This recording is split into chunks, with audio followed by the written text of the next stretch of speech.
गाजियाबाद में 8 दिन के मासूम बच्चे ने कोरोना से जीती जंग। 15 दिन अस्पताल में रहने के बाद आई नेगेटिव रिपोर्ट। परिवार और अस्पताल कर्मियों में खुशी की लहर। कोविड-19 वैक्सीन रजिस्ट्रेशन को लेकर 4 घंटे में करीब 80 लाख लोगों ने कराया कोरोना वैक्सीन के लिए रजिस्ट्रेशन। मुजफ्फरनगर में अब नहीं होगी ऑक्सीजन सिलेंडर की किल्लत, प्रशासन ने ITI पर की व्यवस्था। मुजफ्फरनगर के जिला चिकित्सालय पहुंचे केंद्रीय राज्य मंत्री डॉक्टर संजीव बालियान, व्यवस्थाओं का लिया जायजा।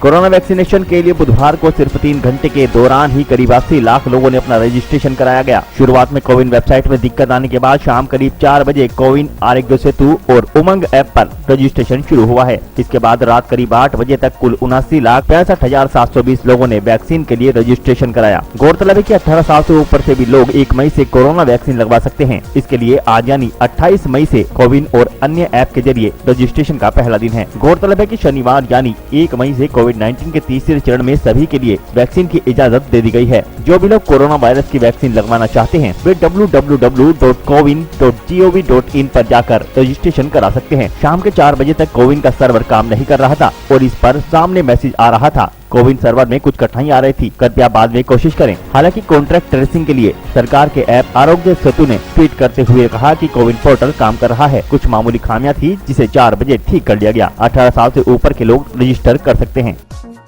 जंग जीते वो ही सिकंदर। जी हां, हम नहीं कह रहे, ये साबित किया है एक 8 दिन के मासूम बच्चे ने, जिसने 15 दिन अस्पताल में महामारी से जंग लड़ी और अब अस्पताल से कोरोना से जंग जीतकर कोरोना योद्धा बन गया है। जहां देश भर में कोरोना वायरस को लेकर नेगेटिव खबरें आ रही हैं, वहीं इस बीच गाजियाबाद से एक अच्छी खबर सामने आई है, जहां महज 8 दिन के बच्चे को कोरोना वायरस से जंग लड़ते हुए एक निजी चिकित्सालय में देखा गया। करीब 15 दिन पहले यशोदा अस्पताल में इस मासूम को भर्ती कराया गया था। उस वक्त इसकी सांसें बहुत तेज चल रही थी और सांस लेने में भी दिक्कत आ रही थी। बच्चा बहुत ही सुस्त नजर आ रहा था, जिसके बाद डॉक्टरों ने इस बच्चे का इलाज शुरू किया और सांस लेने की प्रक्रिया और स्क्वाड की मदद से बच्चे को ठीक किया। जिसके बाद 15 दिन बाद इस बच्चे ने कोरोना वायरस से जंग जीत ली। अब बच्चे की रिपोर्ट नेगेटिव आई है, जिसके बाद परिवार के साथ साथ हॉस्पिटल भी इस जीत की खुशी मना रहा है। महामारी से जीत के बाद आज बच्चे को अस्पताल से छुट्टी दे दी गई, जिसे परिवार अब घर वापस लेकर जा रहा है।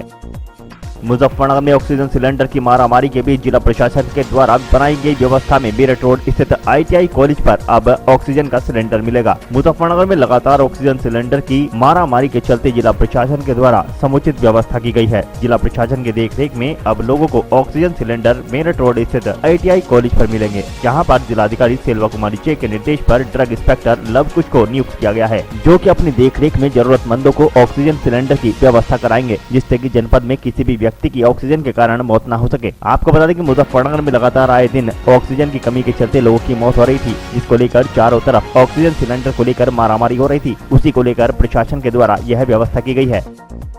कोविड-19 महामारी में उत्तर प्रदेश के जनपद मुजफ्फरनगर के जिला चिकित्सालय में बुधवार को केंद्रीय राज्य मंत्री और मुजफ्फरनगर के सांसद डॉक्टर संजीव बालियान पहुंचे और व्यवस्थाओं का जायजा लिया। अस्पताल में अपने सांसद को देखकर वहां भर्ती मरीज के तीमारदारों ने मंत्री जी से व्यवस्थाओं को सुधारने की हाथ जोड़कर गुहार लगाई। मंत्री संजीव बालियान ने सभी को ढांढस बंधाया और कहा कि हम हर नागरिक को हर संभव मदद दिलाने का पूरा प्रयास कर रहे हैं। आपको बता दें कि केंद्रीय मंत्री डॉक्टर संजीव बालियान कुछ दिन पहले ही कोरोना से जंग जीत कर जनपद में आए हैं और लगातार लोगों के बीच उनका हाल चाल जान रहे हैं। मंत्री जी लगातार अधिकारियों के साथ मीटिंग कर व्यवस्थाओं का जायजा ले रहे हैं और शासन से हर तरह की मदद दिलाने के लिए प्रयास कर रहे हैं। निरीक्षण के दौरान अस्पताल पहुंचे केंद्रीय मंत्री डॉक्टर संजीव बालियान ने कहा कि ऑक्सीजन देने की एक क्षमता है, उससे ज्यादा पेशेंट आ रहे हैं। आज कोशिश है कि जनपद का भारत आयुर्वेदिक कॉलेज किसी तरह से शुरू हो जाए तो हमें राहत मिलेगी, क्योंकि पेशेंट सिविल हॉस्पिटल आता है और यहाँ संसाधन सीमित है। उन सीमित संसाधनों से कैसे बेहतर काम हो, यही प्रयास है। सभी डॉक्टर स्टाफ पूरी मेहनत कर रहे हैं, लेकिन हमारे संसाधन सीमित हैं।